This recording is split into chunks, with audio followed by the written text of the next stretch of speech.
FRCA, le syndicat du sucre de la Réunion et Groupama vous présentent Terre d'ici.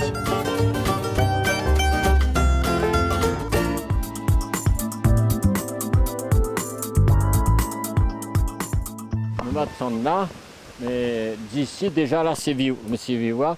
Nous avons sur l'arbre là-bas, au fond, nous avons une jolie touffe de femme naturelle, qu'elle est là depuis des années. S'il a choisi de cultiver la terre, c'est pour en préserver toutes les richesses. Dans cette forêt des Hauts-de-Saint-Philippe, Louis Lechnig est ici chez lui.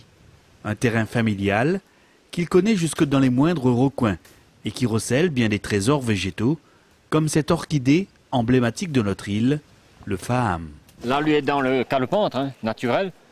On voit là quand même des jolies branches. Là-dessus, sur combien d'années, c'est difficile à dire. Bon, on voit aussi d'autres ici, là, donc suffisamment de feuilles. Là-dedans, bon, l'idéal, dans chaque année, de couper à peu près une dizaine de tiges. Là, il y a une trentaine de tiges quand même. Donc c'est superbe, c'est joli. Et il ne faut pas tirer plus. Tous les ans, de tirer quelques tiges. Donc il faudrait à peu près 1000 pieds comme ça pour dire on a suffisamment de femmes pour mettre en vente, bien sûr. Parce que les gens n'ont jamais vu le Faham, n'ont jamais goûté le Faham, mais connaissent le Faham et recherchent le Faham. Alors, pour multiplier cette orchidée si prisée, Louis n'hésite pas à en replanter dès que l'occasion se présente, afin de sauvegarder l'espèce. Moi, généralement, après chaque cyclone, m'y montre, bien sûr, et m'en a point à cacher, m'y montre dans le parc et sous les bois, m'y trouve suffisamment de semences de Faham sous les arbres qui sont par terre et m'y récupère pour planter parce qu'il va mourir de toute façon. S'il est au sol, il meurt.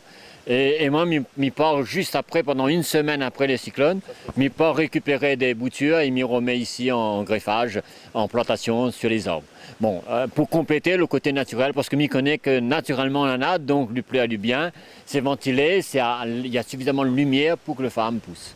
Connu depuis longtemps par les anciens et aujourd'hui toujours autant recherché, le Faham est utilisé de différentes manières, pour son parfum et son goût inimitable, mais également pour ses vertus médicinales. Là, à l'heure actuelle, il est utilisé dans le rhum arrangé. Pendant longtemps, on l'a composé des tisanes de refroidissement, des tisanes pour les enfants et tout ça. Bon, maintenant, le plus recherché, c'est qu'une tige comme ça, dans un litre de rhum, c'est superbe. Voilà. Bien sûr, avec modération.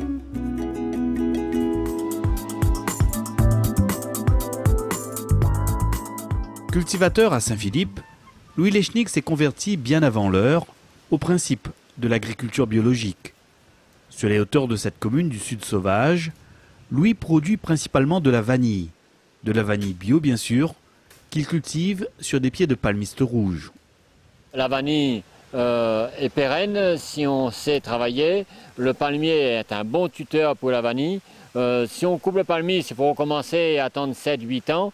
Or, si sur ces palmiers on met la vanille, et bien, tous les ans ou tous les 2 ans, on a un revenu qui est à base de la vanille. Il faut connaître que la vanille, ça se vend bien. Et moi, c'est ma profession depuis très longtemps. Et le principe, c'est avec une forêt de palmiers, une beauté superbe, jolie, avoir au-dessous de la vanille et valoriser au mieux la vanille. Louis pratique ici une agriculture respectueuse de l'environnement, tout comme jadis son grand-père et son père, Gonzague Lechnig, l'avaient fait avant lui.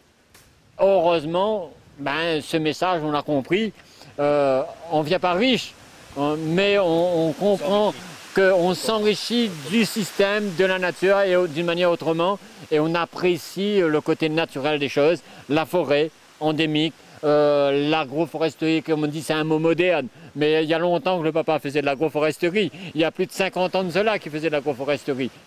Là, ici, on est dans les dernières gousses de vanille en récolte. Généralement, à cet endroit, la récolte, c'est jusqu'à mi-décembre.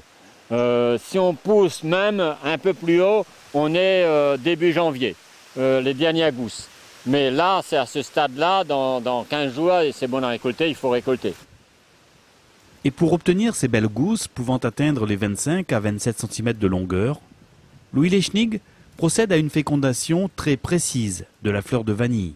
Je m'y appuie pas avec mon doigt, je m'y appuie avec mon bâton, je fais ça. Et je fait décoller le pollen est mis pousse en montant et le pollen il reste dessous. Et il monte la tête il casse, c'est pas grave, la petite tête il peut échapper. On passe 2 fois plus de temps pour féconder la fleur, on passe 2 fois plus de temps que normalement. Donc parce que vous assurez que le pollen a bien décollé. Et là, ça va. Ben, on fait 600 fleurs, mais c'est 600 belles gousses. Et parfois, la belle gousse bien conditionnée, et jolie et attire.